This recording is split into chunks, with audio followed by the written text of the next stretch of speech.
we'll move on to our OL Rain now. Yeah, and I know we're long into this episode, but there's a lot going on, and there was a lot going on for the Rain as well. Um, the draft happened. We got some player re-signings. We have a assistant coach signing that we'll begin with. So there's a lot taking place here, and I'll get rid of the social media graphic on the bottom. On the 10th, the club announced the hiring of Scott Parkinson as their head assistant coach. Most recently, Parkinson served as the head coach of the New Jersey/New York Gotham FC, leading the team to the 2021 playoffs for the first time since back in 2013. Parkinson is set to join the Reign immediately and was present at the 2023 draft in Philadelphia on the 12th. The hiring is the second stint together for Parkinson and Laura Harvey after spending 2 seasons with the Utah Royals back in 2017 and 18, where he initially made his NWSL start as an assistant coach under Harvey. Together, those two helped guide the Utah Royals to 19 wins in 2 seasons. Parkinson later would serve as the club's head coach through the 2020 NWSL Draft.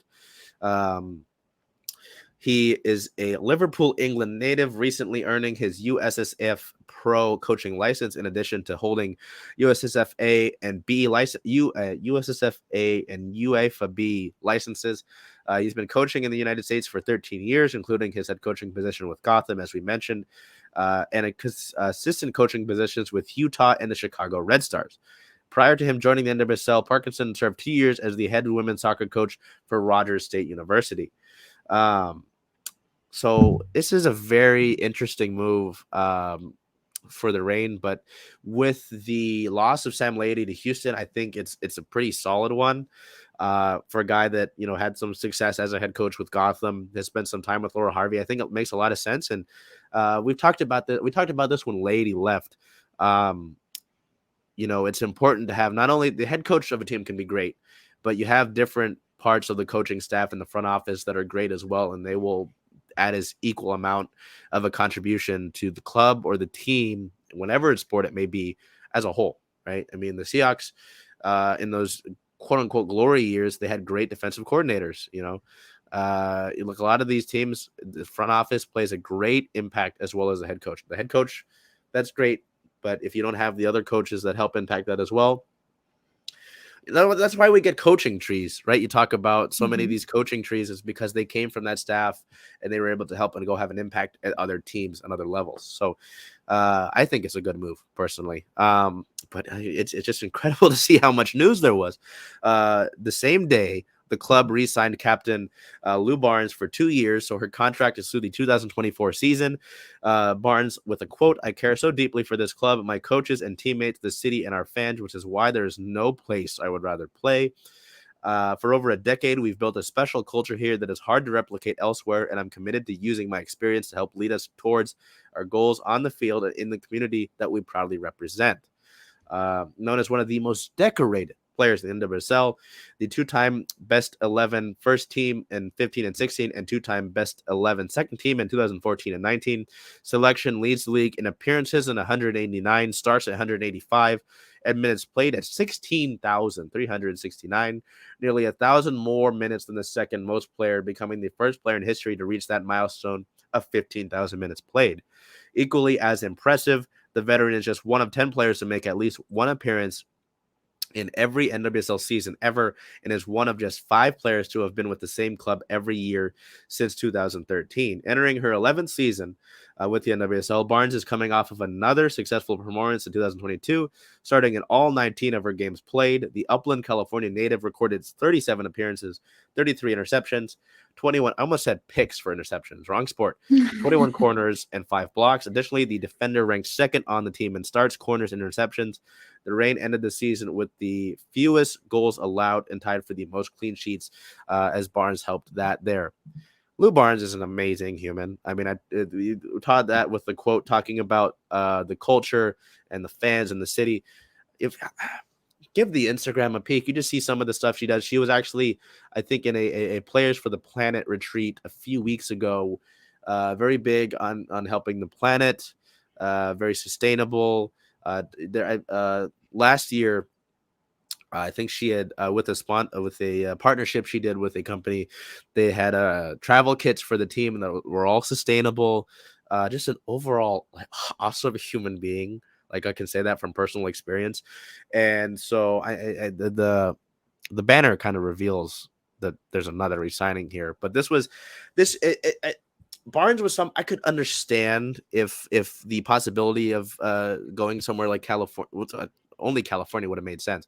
I can understand how that would have made sense for her, all things considered. But just considering where she's at in her career, the way that she's been with this franchise, the other OGs that are still with the team, it just and the fact that this is still a competing team, it's not like this team's in the rut or in purgatory, as you and I talked about with certain teams. It made a lot of sense for her to come back, and that's why I wasn't really worried about the potential of her not coming back. So Lou, it's not like I have to thank you, but it's awesome to have Lou Barnes back for 2 more years. Again, it's not just the 1 year. She signed through 2024. So very, very cool. But again, as I talked about with the banner here, on the next day, it would be announced officially that the club re-signed Megan Rapinoe through the 2023 season. Pino starts with a quote, "I'm back, Seattle. This club means the world to me, and I'm fully committed to helping this team to the best of my ability. Under Laura's leadership and surrounded by this level of talent and quality, I'm confident we will continue to raise the bar and set the standard for success beyond this sport." Rapinoe was re-signed 10 years to the day that she was actually assigned to the Reign, which is pretty incredible. The global icon and combined 6-time NWSL Best 11 first team and second team selection is returning to the Reign for an 11th consecutive season. She joins Lou Barnes and Jess Fishlock. The 37-year-old is just one of 10 players to make at least one appearance in every season in the NWSL, and is, just like Barnes, one of just 5 players to have been with the same club every year since 2013. It's incredible that 3 of those 5 are Reign players. The Reign original was named to the 2022 Best 11 second team at the end of the season after she had earned NWSL Player of the Month in August and selections for NWSL Best 11 in August and September/October. Rapinoe was named to either the Best 11 first team in 18 or second team 13, 15, 17, 19, and 22. In 6 seasons since the league's inaugural year in 2013, tied for the 3rd most combined selections in league history. So it's like, what more do you need to say about Megan Rapinoe? I mean, really, the little wordage there about global icon is pretty true. I mean, it's a name pretty synonymous. When I talk to people who don't know about the club as a whole, they go, Megan Rapinoe, right? So it's like that's instant, household name is a great term for it, right? Because there are certain athletes that are household names. Megan Rapinoe really has elevated that, and since watching her at Memorial with the pure blonde hair, it's not blonde anymore, she changes it up. I don't think in that photo it was, right? No, it was. I lied.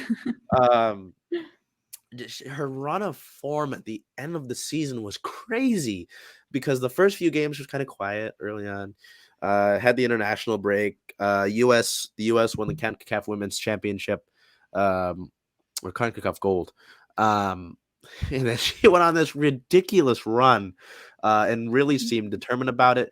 But in a similar light to Barnes, because of a press conference at the end of the year after the Reign loss in the semifinal, she basically said in her own candor, "I'm not going anywhere." So I didn't have any doubt about it. As the offseason went on, I was like, hey, can you announce it?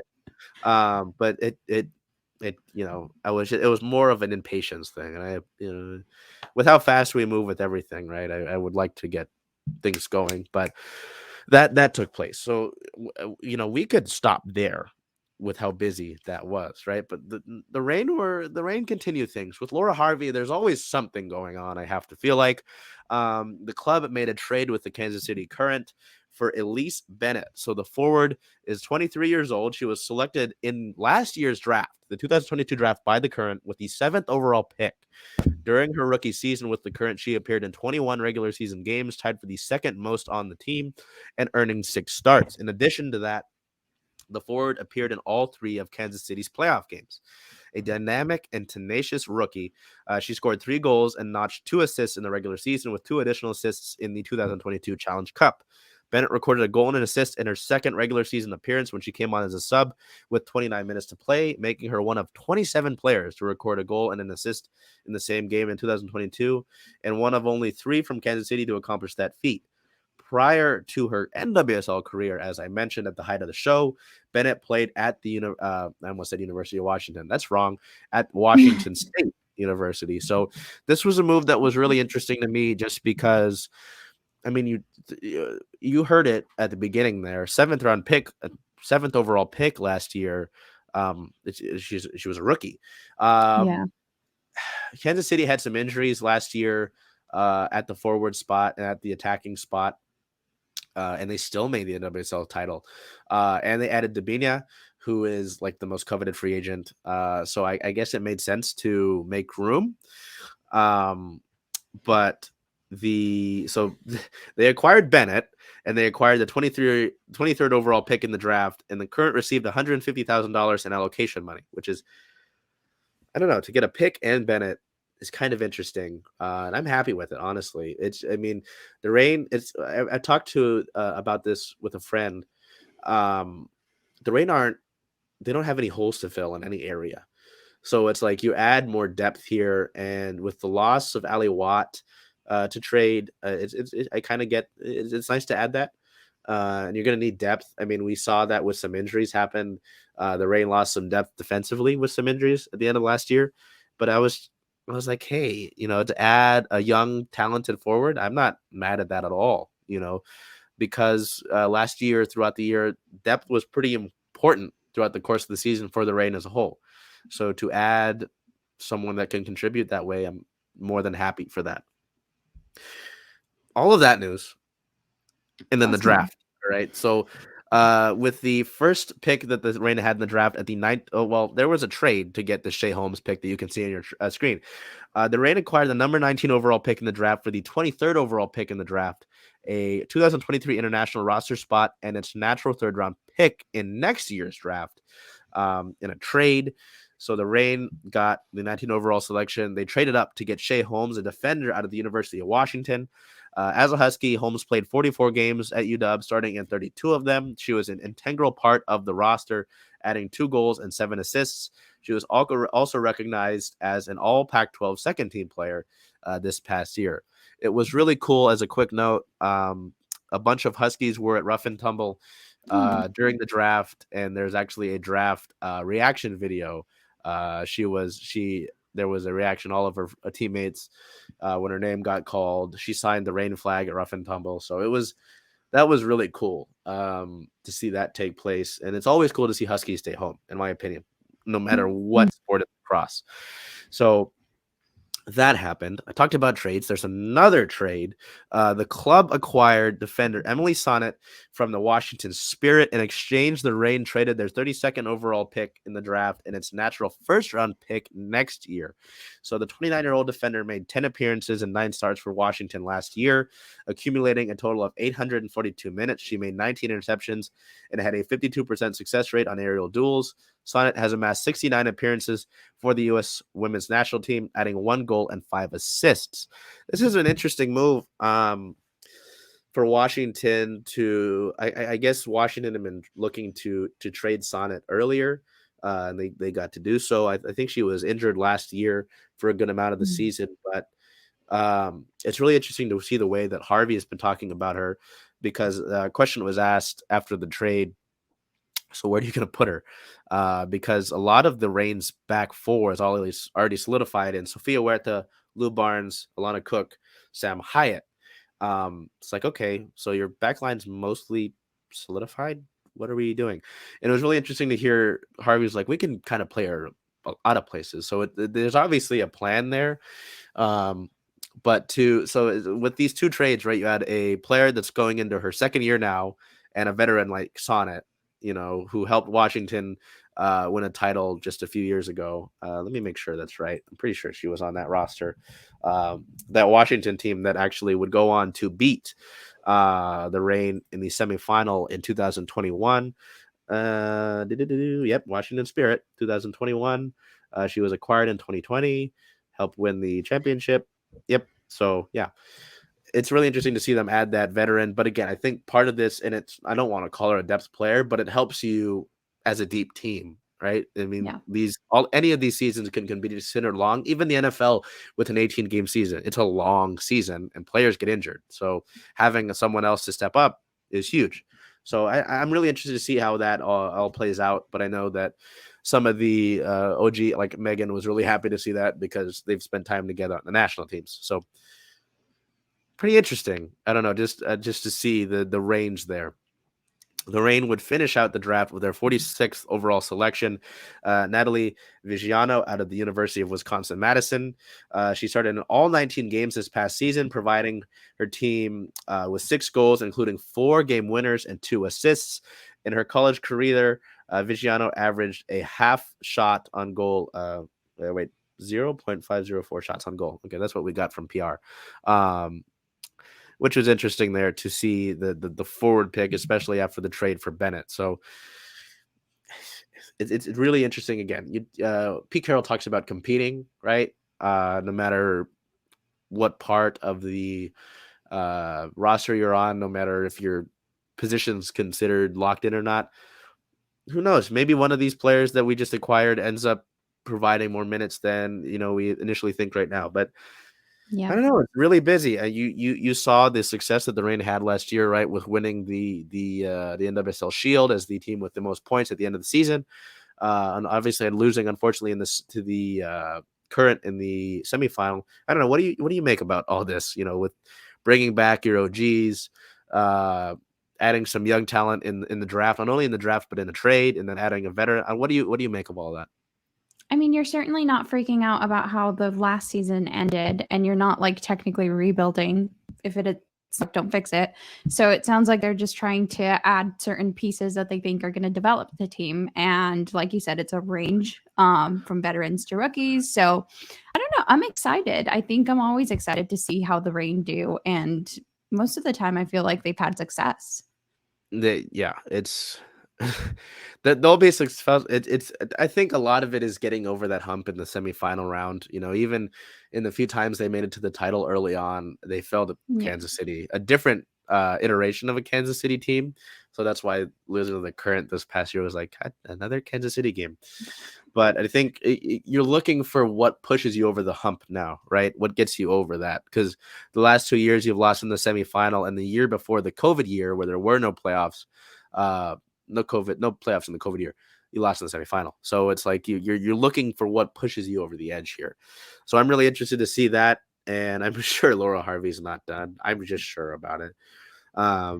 But we move over to league news here. On the 10th, Patrick Mahomes joins the KC Current ownership group.